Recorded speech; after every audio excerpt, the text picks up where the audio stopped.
you drift to a distant, golden world, to the methane lakes of Titan at dusk, where orange skies fold softly into still, dark shores, and the whole universe seems to breathe very slowly. Take a breath in now, a long and easy one. Let your chest rise gently, and then let it fall.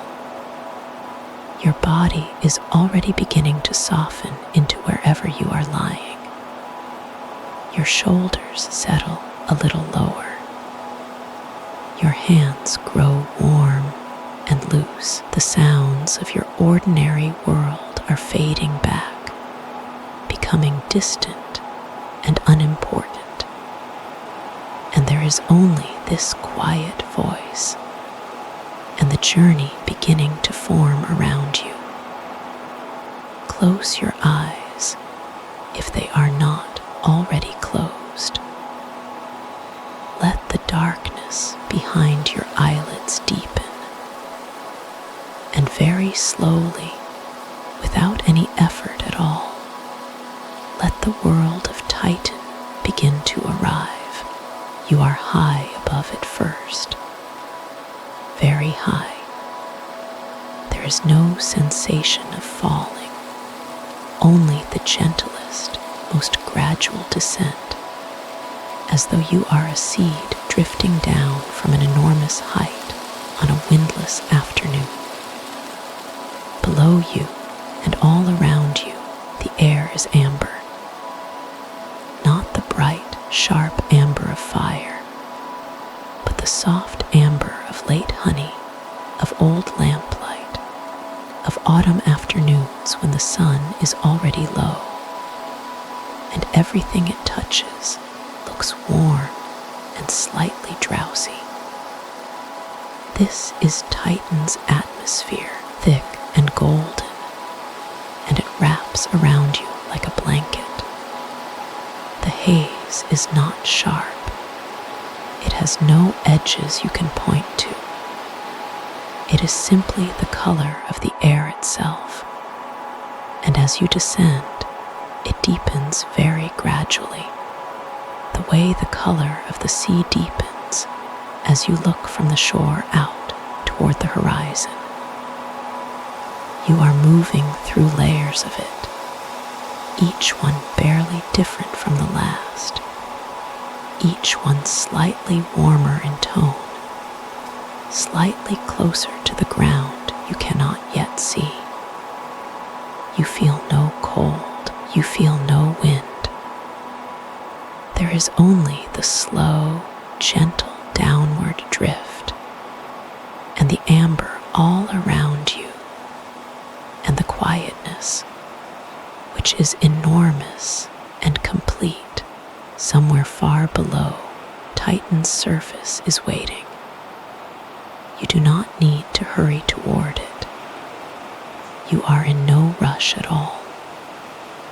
Your breathing has already found a slower rhythm, a rhythm that matches the drift, in and out, soft and unhurried, like the turning of something very large and very patient.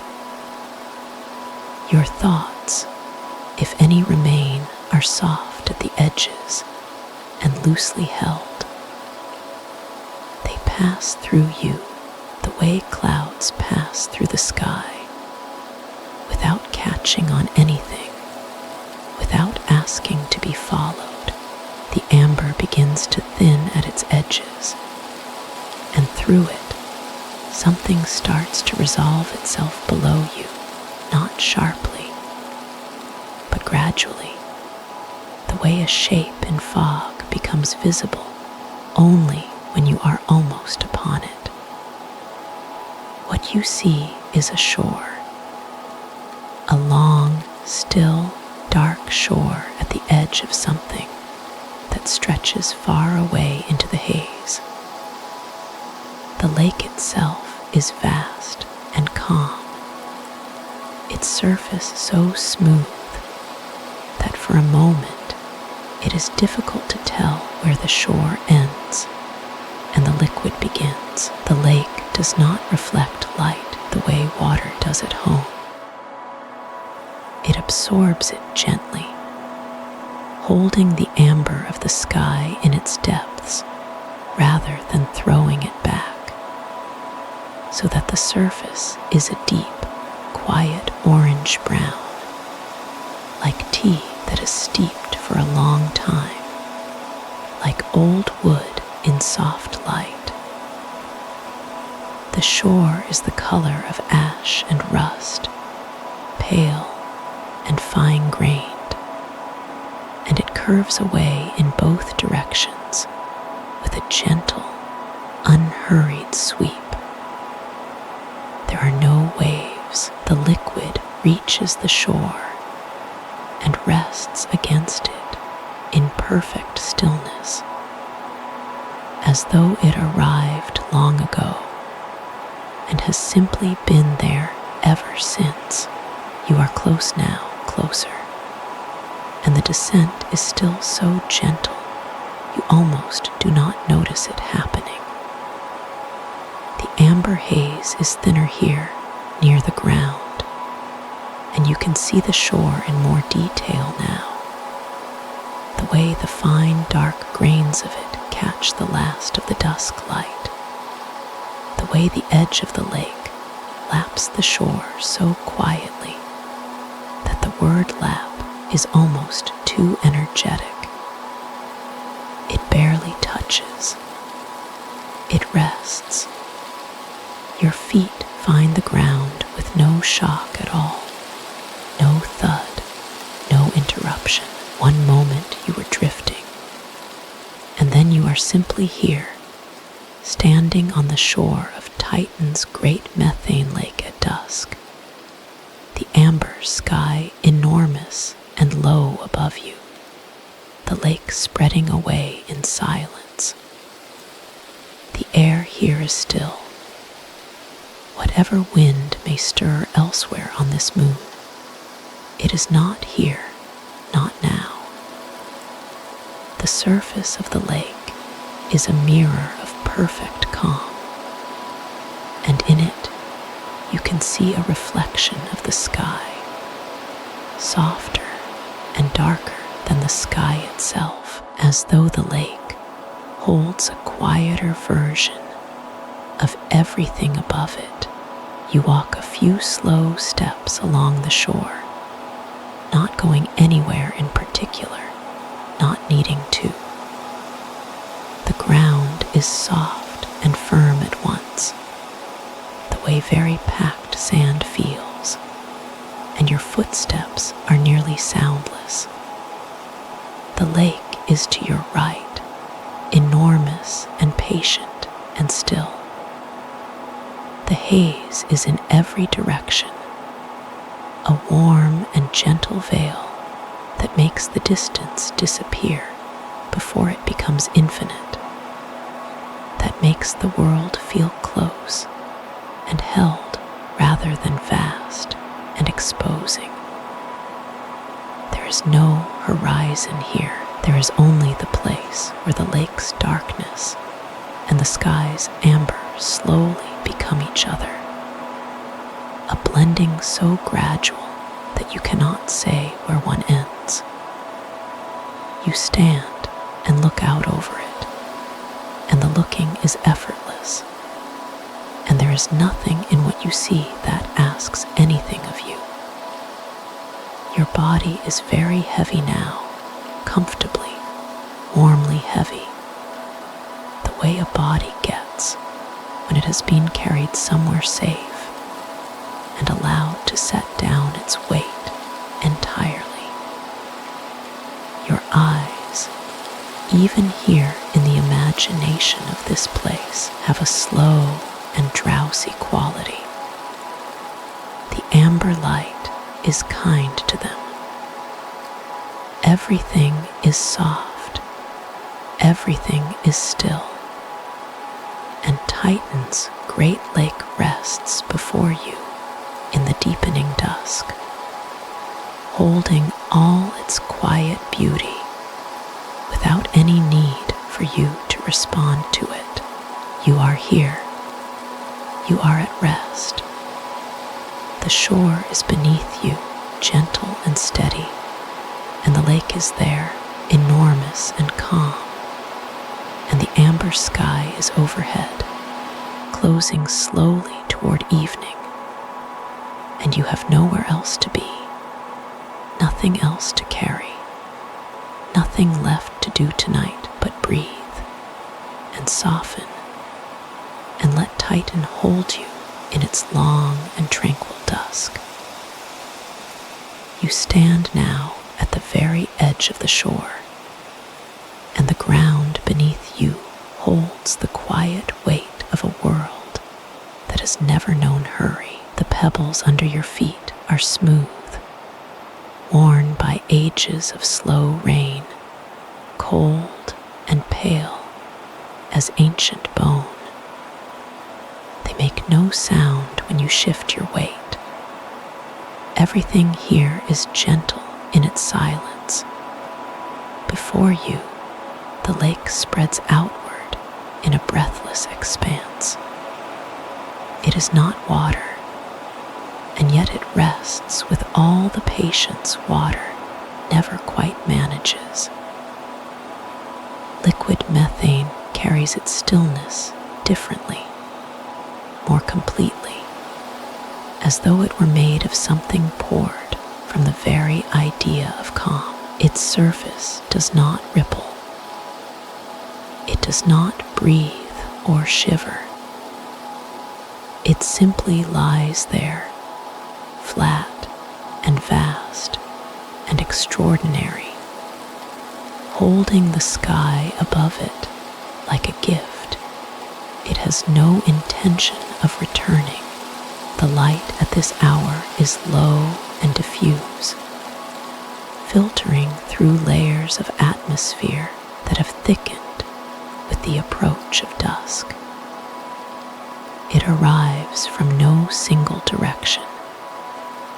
It softens everything it touches, and everything here is touched by it equally. The pale stones, the dark liquid, the far shore that you cannot quite see, but somehow sense, like the edge of a thought just before sleep. The sky above carries a warmth that has nothing to do with temperature. It is a warmth of amber deepening now into something richer, something closer to rust and old gold, the kind of palette that asks nothing of you but to receive it. And you do. You stand and receive it, unhurried, undemanding. The surface of the lake holds a reflection, so precise it seems less like a mirror and more like a second sky laid carefully beneath the first. Every gradation of light above you is repeated below, softly and faithfully, where the atmosphere above carries a pale band near the horizon. The lake answers with the same pale band. Where the deeper sky leans toward that slow amber dusk, the lake leans with it. You look down, and there is the whole of Titan's twilight, cradled in methane, rocking with you as though you and the lake share the same stillness. A very faint mist moves along the far surface, low and unhurried. It drifts in one direction only, without urgency, more like breath than weather. It softens the reflection at the distant edge, blurring the boundary between what is sky and what is lake, and you find the blurring restful. Not everything needs a clear edge. Some things are better left continuous, sky into lake into sky, world into world, one depth flowing into another. You notice, after a while, that the distinction between standing and floating has grown difficult to hold. Titan's gravity is mild and generous. It holds you, yes, but loosely, the way sleep holds you in its early stages, present but not insistent. Your weight is a suggestion rather than a fact. The ground meets your feet with a certain softness, and you let yourself settle into that softness without resistance. Saturn is above you somewhere, immense and ancient, wrapped in its own slow clouds. You cannot see it clearly in this hour. Its light arrives filtered and scattered, dissolved into the general amber glow of dusk, indistinguishable now from the last light of a sun so far away. It is barely a bright point in the shrouded sky, but you feel the presence of Saturn in the scale of things, in the width of the lake, in the vastness of the sky, in the sense that you are inside something enormously unhurried. This whole moon is unhurried. This whole system is unhurried. Time moves here the way mist moves, without appointment, without destination. You let your gaze fall again to the surface of the methane. It is cold beyond anything you know from ordinary life, cold enough to exist as liquid only where air and warmth, as you have known them, are entirely absent. And yet, it does not feel hostile. Cold here is simply the nature of things, the way water is cold at the bottom of a deep well, naturally, inevitably, without intention. The lake exists on its own terms, and its terms tonight are stillness. Tiny hydrocarbon particles drift down through the air above the lake, settling imperceptibly, adding their slow deposit to the surface of things. They have been drifting down for millions of years. They will drift down for millions more. Each particle lands without disturbing anything, absorbed into the calm with no ceremony. You watch the air above the water, and you see nothing moving, and yet something is always arriving, softly, invisibly, in no hurry at all. Near you, the shore curves away to your left and right, dissolving into amber shadow at either end. The pebbles there are half buried in fine, dark sediment, built up across vast stretches of time. Channels have been worn in that sediment by rivers of liquid methane that ran during other seasons and now rest. The channels are quiet now, their work done for this long dusk. They hold the shape of the flow that once moved through them, and that shape is a kind of memory, patient and unhurried, carved over eons, and now offered gently to the stillness. The sky deepens further. The amber does not darken so much as it deepens, becoming denser, richer, settling into itself, the way a room feels when a lamp is slowly turned low. Shadows are not dark here. They are a deeper amber, a thicker warmth, a softening of what was already soft. A certain heaviness comes with dusk, not burdensome, not pressing, just a gathering weight of quiet that settles over the lake and the shore and the pebbles and you, like a blanket placed very slowly over a sleeping figure. The lake reflects this deepening too, faithfully. The same richness repeated beneath your feet, world below world, dusk below dusk. One stillness nested inside another. Somewhere behind you, far inland on this cold and patient moon, the nitrogen winds are barely moving.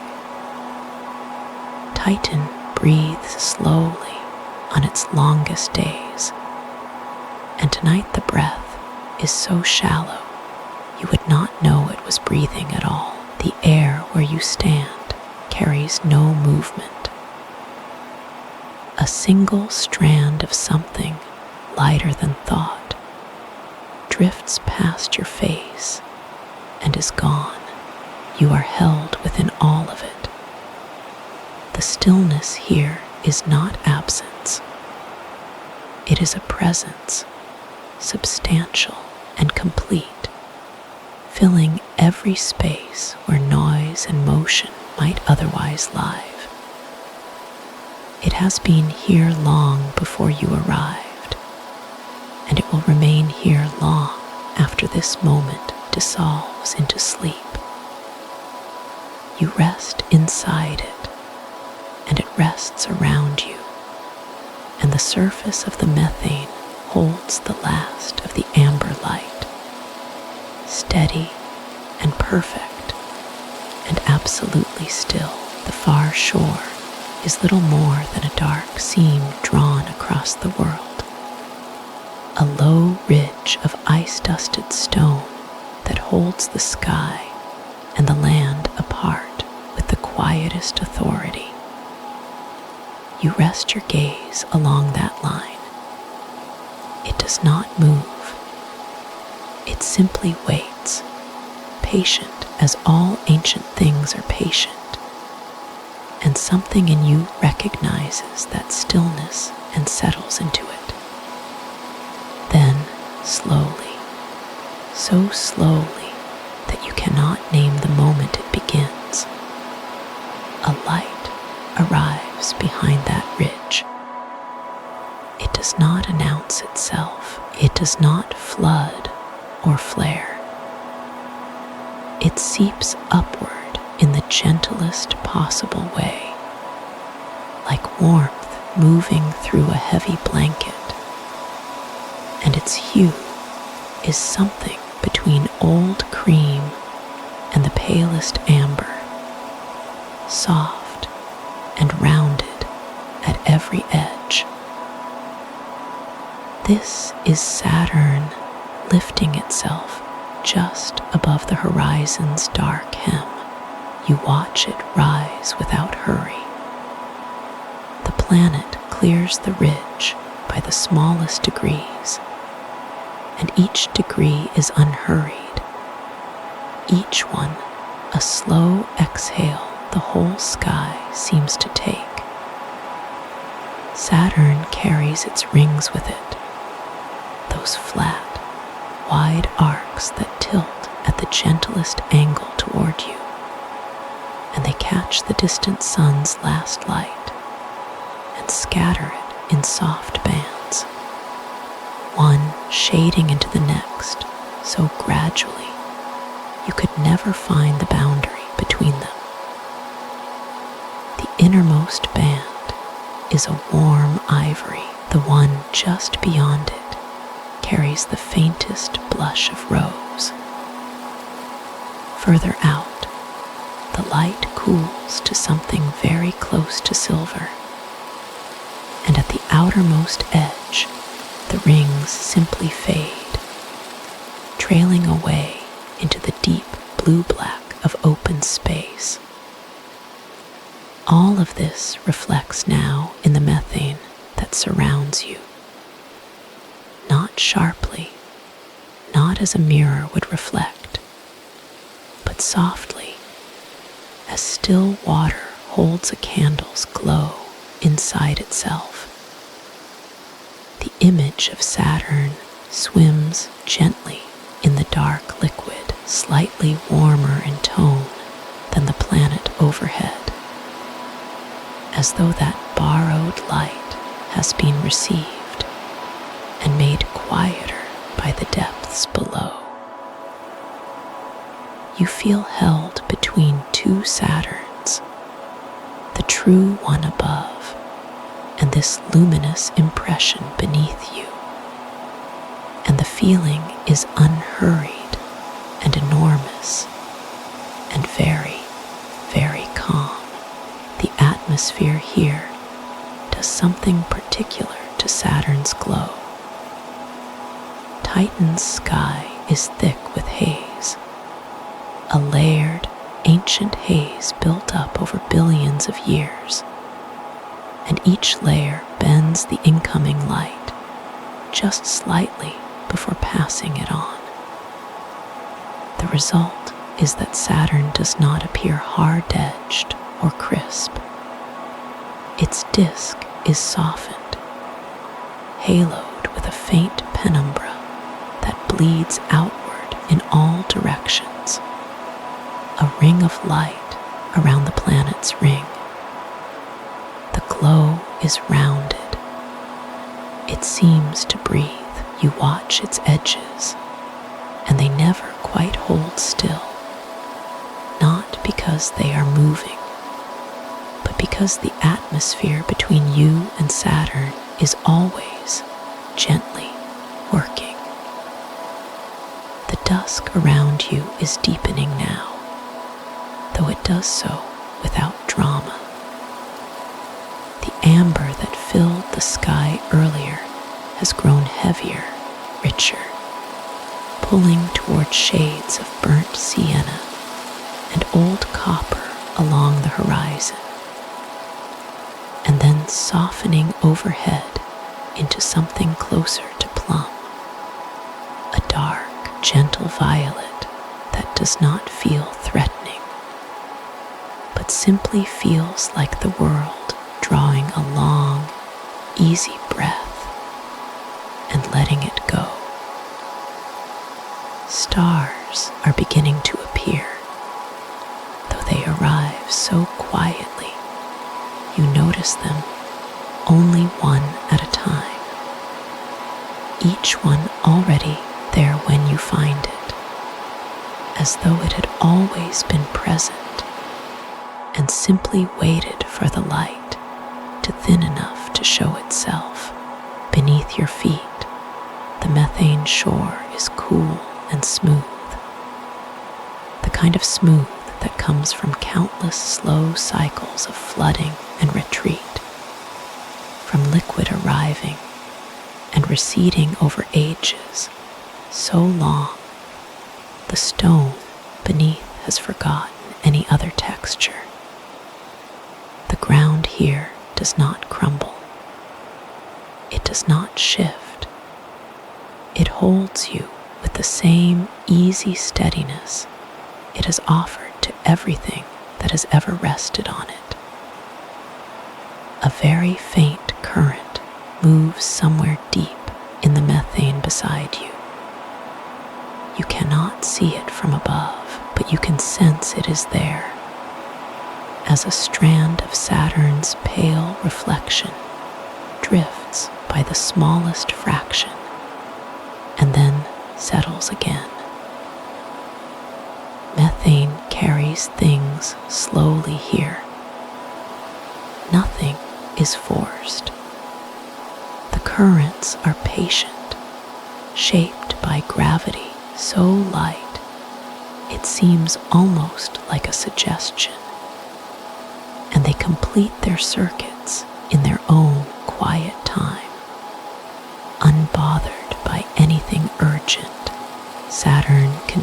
to rise. It is perhaps a hand's width above the ridge now, measured against the open sky, and it fills more of your attention without demanding it.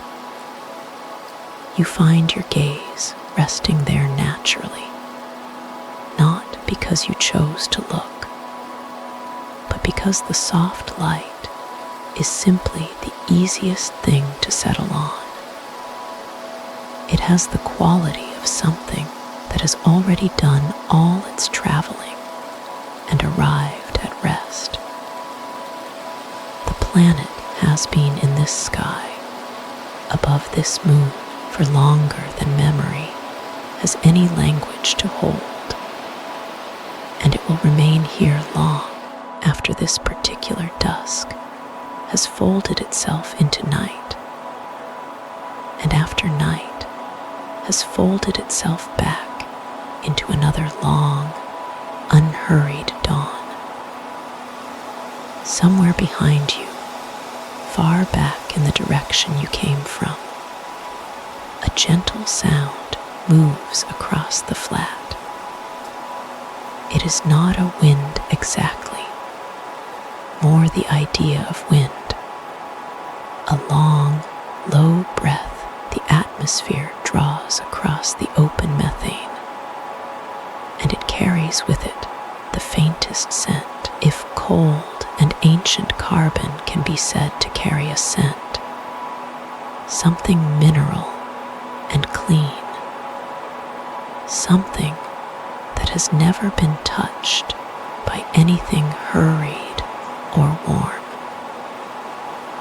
It arrives and it passes, and it leaves the quiet a little deeper for having moved through it. Your own sense of time has become very soft here.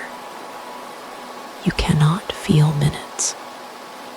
You cannot feel the ordinary forward push of one moment into the next.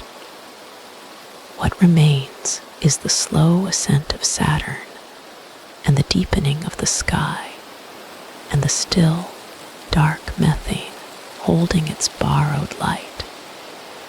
And these things do not pull you anywhere. They simply continue as they have always continued, enormous and reliable and entirely at ease. The rings catch a slightly different angle of sunlight now, and for a moment the outermost arc brightens just a little, a gentle pulse of ivory against the darkening sky.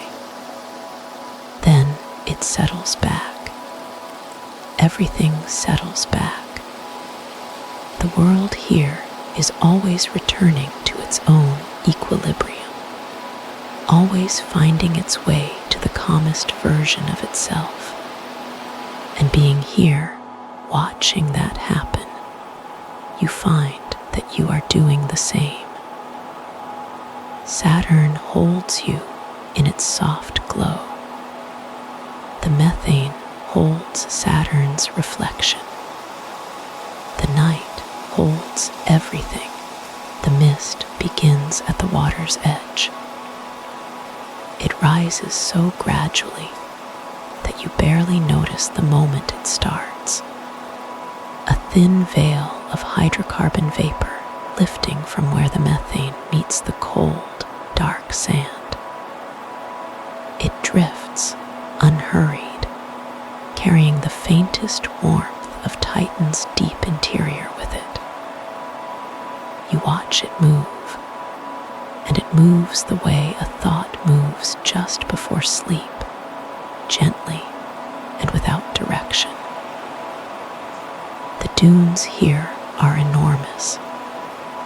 They stretch away from the shoreline in long, sweeping ridges built grain by grain over millions of years by slow winds that rarely exceed a whisper. Each dune is a deep, rust-brown color, the color of old embers, shaped into smooth curves that remind you of nothing so much as a resting shoulder, a sleeping back, something large and at peace. The mist finds them easily. It rolls along the troughs between the ridges, pooling in the low places, threading itself through the valleys with a quiet ease. You are resting among them now. You sit where the last flat shore gives way to the first soft rise of sand, and you feel the ground beneath you, solid and cool, and faintly rough against your palms.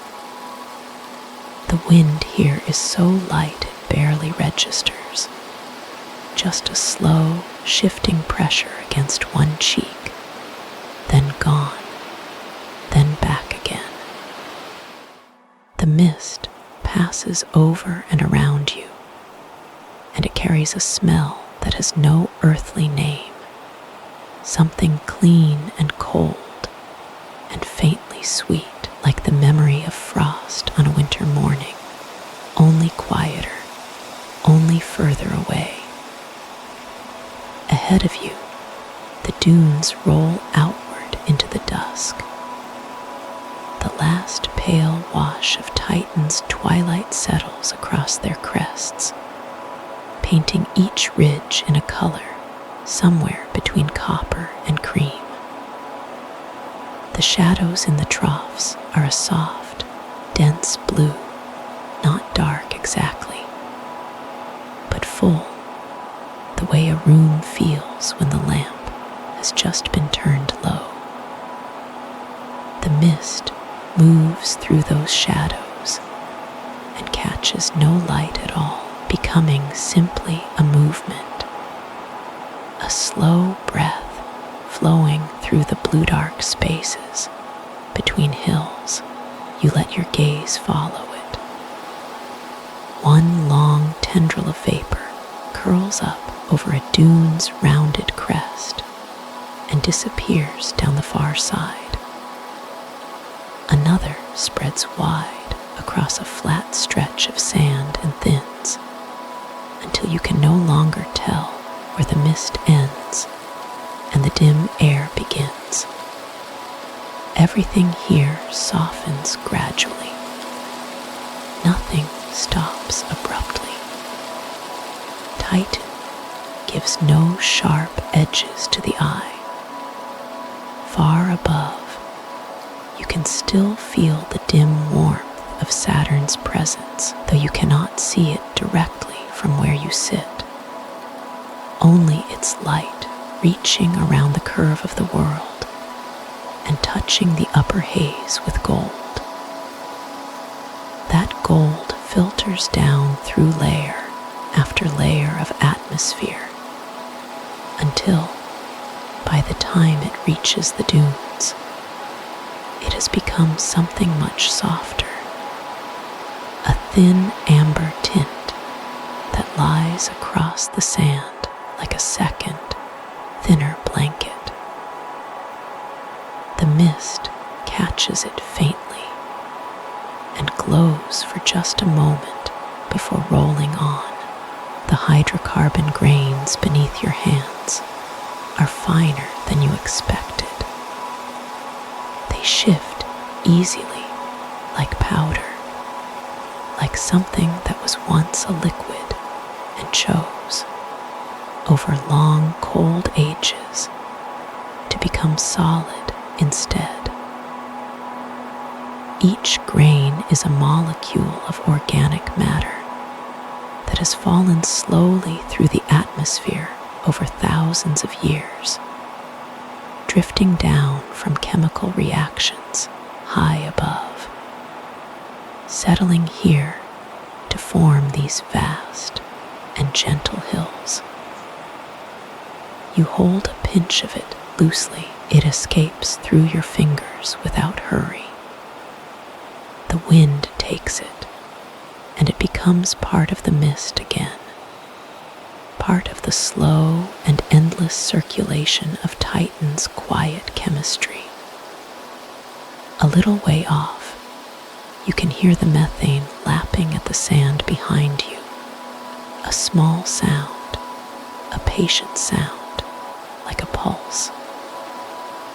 It reminds you that the lake is still there, still calm, still holding Saturn's faint image in its dark and glassy body.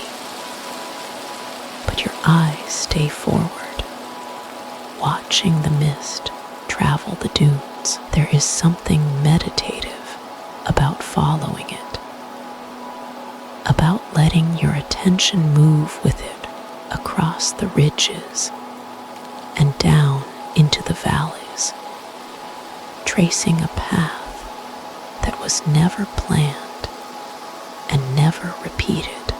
The dunes have their own rhythm. Their crests rise at even intervals, and your gaze steps from one to the next and then to the next, each one a little more distant, a little more blurred by the mist and the fading light. The furthest ones you can see are barely shapes at all, just suggestions of form, gentle darknesses that rise and fall against the pale amber above.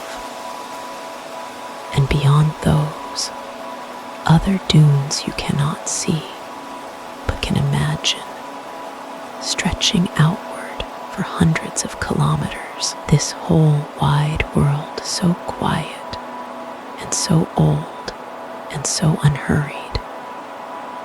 You feel the coolness settling more deeply now. Titan's dusk has a way of arriving not all at once, but in slow gradations, each shade slightly deeper than the last. The mist thickens almost imperceptibly with it, drawing more vapor from the cooling sand, spreading wider across the troughs and lower slopes.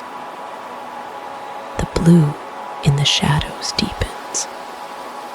The amber on the crests softens towards something more like a pale rose, a blush of remaining color before the night completes its work.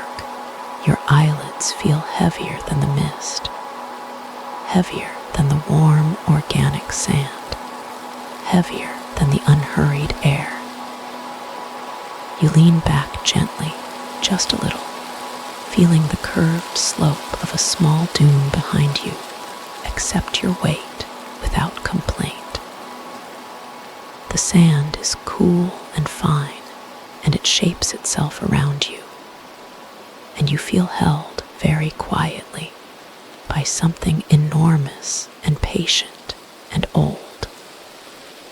The mist moves on. It has no destination. It will travel the length of these dunes and eventually return, carried by Titan's slow circulation back to the lake, back into the liquid, back into the vapor, and out again. A cycle so large and so slow that one lifetime would never see its full turning. And that vastness is a comfort somehow. You are part of something that has no urgency in it at all. The last warmth of the light rests on your closed eyelids like a hand. The mist curls around you, cool and faint and clean. The dunes rise and fall in the near dark, patient as always, going nowhere, asking nothing. And you rest here, between the ancient sand and the slow and wandering sky, as Titan breathes its long and quiet breath all around you. The cold here is older than any cold you have ever known. It has been settling into this world for billions of years, pressing gently into every grain of dark sand, every smooth plain, every low ridge that curves toward the darkening horizon. You feel it now, not as a sharp thing, but as a deep and patient presence, the kind that does not rush, that simply is, that has always been. The temperature is dropping as dusk deepens, though the change is so gradual you barely notice it happening. It moves the way great, slow things move, the way a tide turns or a season shifts. One moment the air holds a faint warmth from the day, and then quietly, softly, that warmth is gone. What remains is a stillness so complete it feels almost solid. You settle into it, and it settles into you, and there is nothing uncomfortable about this. There is only rest. Beneath your feet, the frozen ground holds a memory of ancient processes, slow rivers of liquid carving their paths across dark terrain, cycles of rain and evaporation measured not in seasons, but in centuries. The earth here is patient beyond imagining. Every pebble, every ridge of dark ice, every low shelf of carbon-dusted rock has been shaped by time so vast it makes the mind grow soft and quiet just to consider it. You let that vastness wash over you. You let it carry you. The nitrogen in the air, cold and thin, barely stirs. There is no wind now. What little movement existed has faded with the light, and what remains is a silence deeper than any you have carried with you from home. It is not an empty silence. It is full, textured, alive in its own unhurried way. You can feel it pressing softly at the edges of your thoughts, easing them loose, letting them drift far across the dark plain. A low range of hills is becoming harder to see. Their shapes, which were once distinct, slow, rounded forms rising from the horizon, are now softening into the general dimness. They do not disappear suddenly. They simply become less certain, less defined, blurring gently into the deepening dusk, as though the world itself is choosing to let go of sharp edges for the night. You find that very easy to understand. A faint shimmer runs across the near shore where the liquid has drawn back slightly in the cooling air. What is left behind is a thin crust, a pale, faintly luminous film where methane and ethane begin their slow transformation, settling from liquid to something more still, more permanent for now. It catches what little light remains and holds it, giving back a soft gleam, not bright enough to illuminate, only bright enough to remind you that even in deep darkness, something always remains high above. The atmosphere is thickening its haze, layer upon patient layer, building the same way a blanket builds warmth, not all at once, but gradually, one breath at a time. The whole sky is now a single quiet tone, not quite dark, not quite lit, somewhere in that gentle middle place that asks nothing of your eyes, that simply holds. You tilt your head back slowly, and you look up into it, and your mind becomes soft.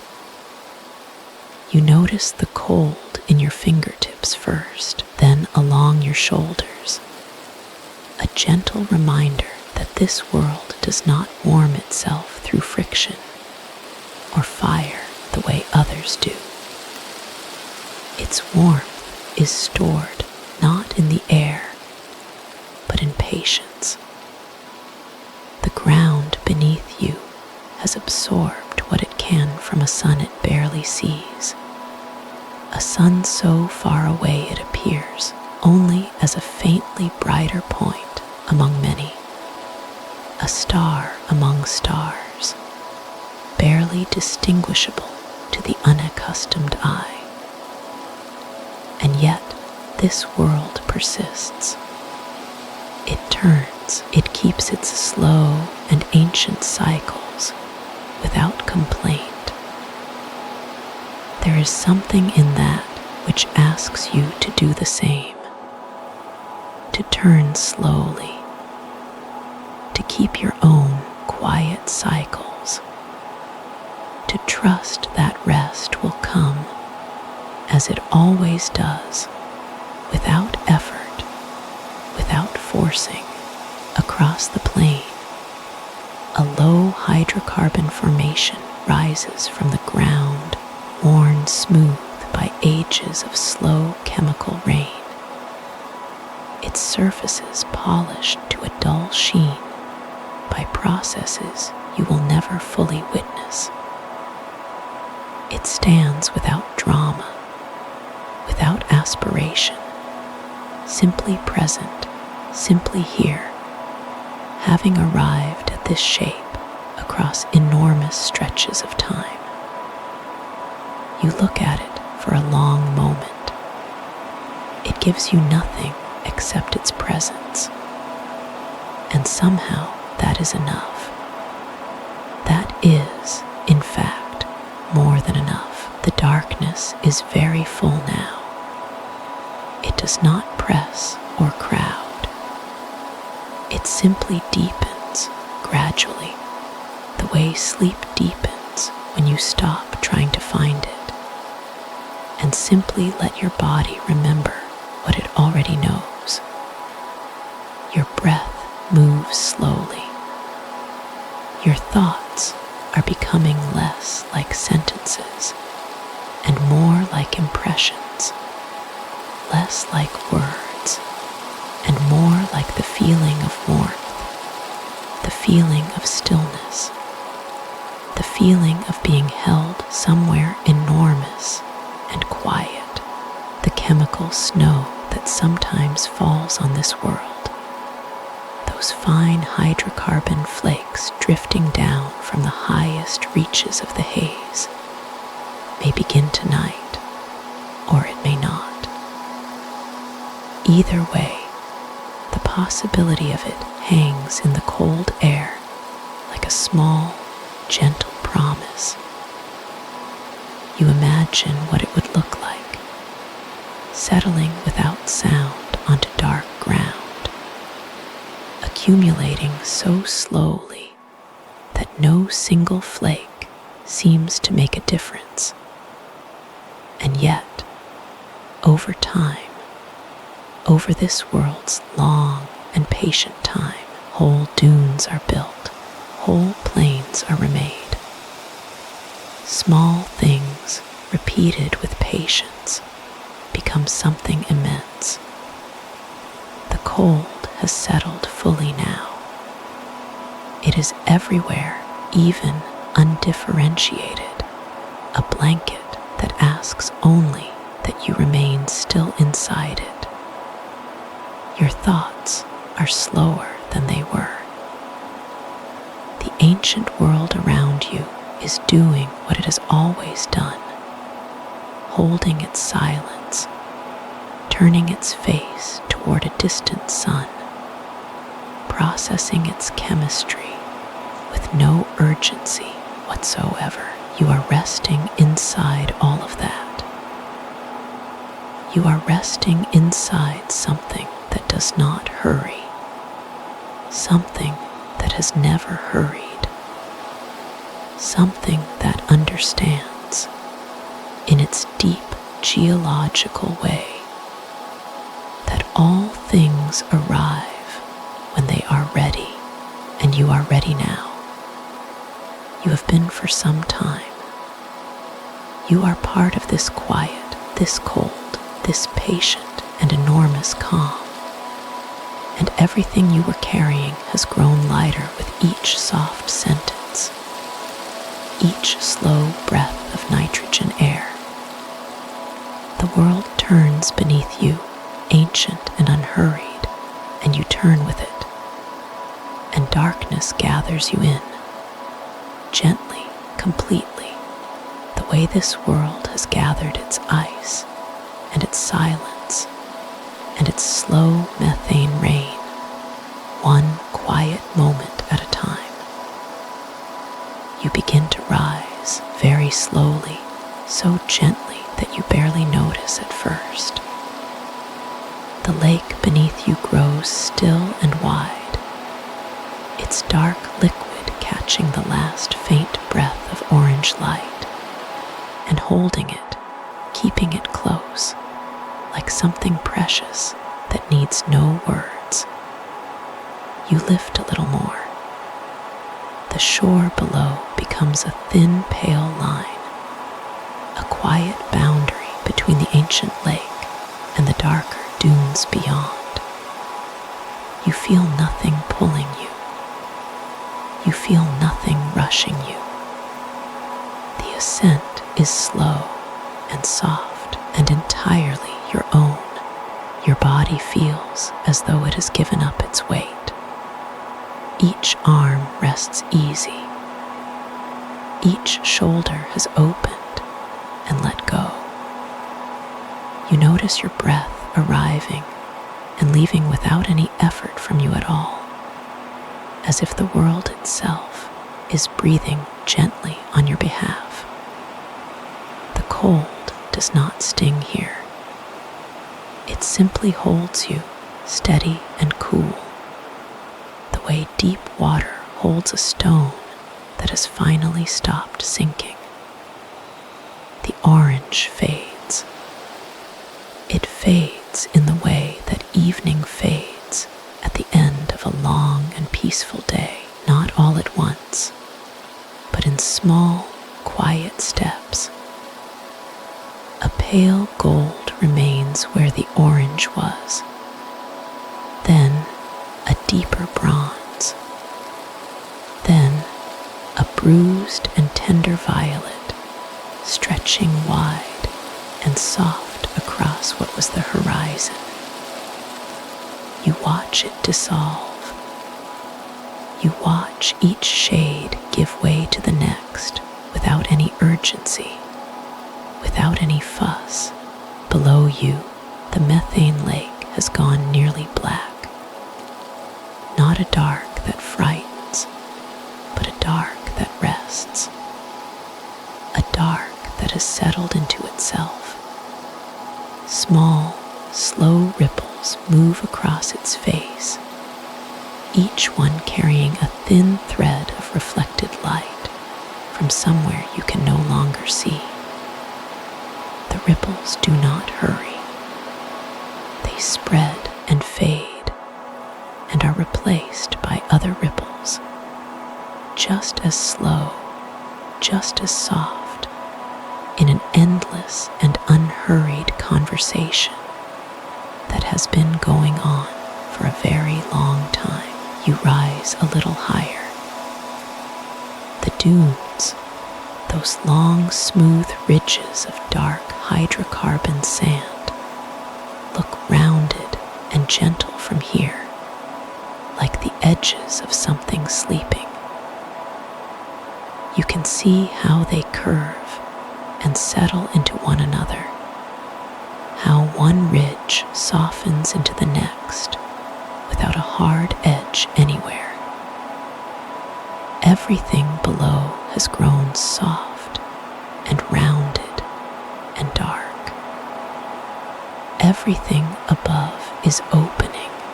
The first stars appear. They do not burst or flash.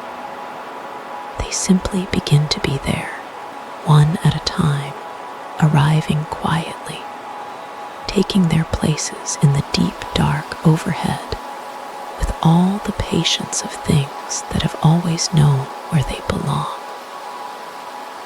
They are sharper here than you have ever seen stars, because there is no thick, bright air to soften them. Each one is a clear and steady point, neither cold nor warm, simply present, simply true. You drift higher still, and the violet deepens into something richer, a shade that has no name in any ordinary language, something between indigo and the memory of indigo, something your eyes receive without needing to understand. The lake below holds the new stars in its stillness, folding their light into its own quiet dark, so that above and below there is the same soft heaven, and you are floating gently between them. Your hands are heavy. Your fingers have grown loose and easy. You are aware of this the way you are aware of rain on a roof, distantly, comfortably, without needing to respond to it at all. Your eyelids carry their own quiet weight. Each breath you take comes slower than the one before. Each breath you let go carries something with it, some last small tension you did not know you were holding, and it goes quietly, and you do not need it back. Below you, Titan grows still. Its ancient lakes hold their long silence. Its dunes hold the shapes they have shaped across millions of years, patient and unchanging. All that has ever moved here moves slowly. All that has ever changed here has changed without haste. You absorb this patience, this enormous, unhurried calm, and you let it become yours for now. The stars multiply. Each time you notice them again, there are more, as if the dark has been filling in all the quiet spaces between them with more quiet light. You do not count them. You simply receive them, one soft impression after another, as a still room receives the last thin light slipping beneath a closing door. You feel your whole body release, not all at once. From the very furthest edges inward, a softness moves through you, from your feet, from the tips of your fingers, from your jaw, from somewhere behind your eyes. It moves toward your center, slow and warm, and where it passes, it leaves nothing but ease. The darkness thickens overhead. A deep and gentle blue-black, rich with depth, not empty, but full. Full in the way that deep sleep is full. Not absent, but complete. You are a small and weightless thing suspended in a great and patient universe. and the universe is in no hurry, and neither are you. Titan is far below you now, a dark shape fading into night, its edges lit faintly from somewhere behind the long horizon. Its lakes are shut with darkness. Its cold is complete, and you have carried its peace with you.